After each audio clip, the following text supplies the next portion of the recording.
ચૈતર વસાવાએ મનસુખ વસાવા સામે મૌખિક અને લેખિતમાં કરી ફરિયાદ। નમસ્કાર દર્શક મિત્રો, લોકસભાની ચૂંટણીનું મતદાન શાંતિપૂર્ણ રીતે પૂર્ણ થઈ ચૂક્યું છે, ત્યારે આવનારી 4 જૂને મતદાનનું પરિણામ આવવાનું છે।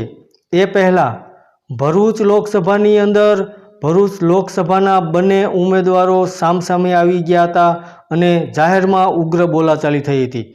તો ડેડિયાપાડા ખાતે ભરૂચના સાંસદ મનસુખ વસાવા અને ડેડિયાપાડાના ધારાસભ્ય ચૈતર વસાવા વચ્ચે જાહેરમાં ઉગ્ર બોલાચાલી થઈ હતી, તૂતું મેમે થયું હતું અને બબાલ થઈ હતી। આ દરમિયાન મામલો વધુ ગરમાતા ડેડિયાપાડા પોલીસે વચ્ચે આવી અને આ મામલો શાંત પાડ્યો હતો અને થાળે પાડ્યો હતો। તો ત્યારબાદ ધારાસભ્ય ચૈતર વસાવાએ મોડી રાત્રે ડીવાયએસપી સમક્ષ મૌખિક અને લેખિતમાં ફરિયાદ કરી હતી અને જણાવ્યું હતું કે આ અગાઉ ભાજપના ઇશારે મારા પર ખોટા કેસો થયા હતા। હવે આ મામલે ભાજપના ઇશારે જો પોલીસ મારા પર ખોટા કેસ કરશે અથવા એકતરફી કાર્યવાહી કરશે તો અમે રોડ પર ઉતરી જઈશું। લાખોની સંખ્યામાં આદિવાસીઓ ડેડિયાપાડામાં આંદોલન કરશે અને પછી જે સ્થિતિ પેદા થશે એના જવાબદાર મનસુખ વસાવા રહેશે।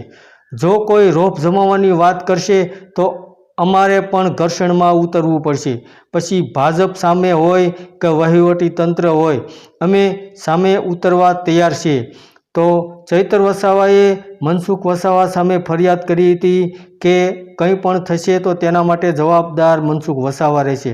તો હાલમાં ભરૂચની અંદર જે ચૈતર વસાવા અને મનસુખ વસાવા વિશે ઉગ્ર બોલાચાલી થઈ હતી તેના અનુસંધાને ચૈતર વસાવાએ મનસુખ વસાવા સામે મૌખિકમાં અને લેખિતમાં ડીવાયએસપી સમક્ષ ફરિયાદ કરી હતી।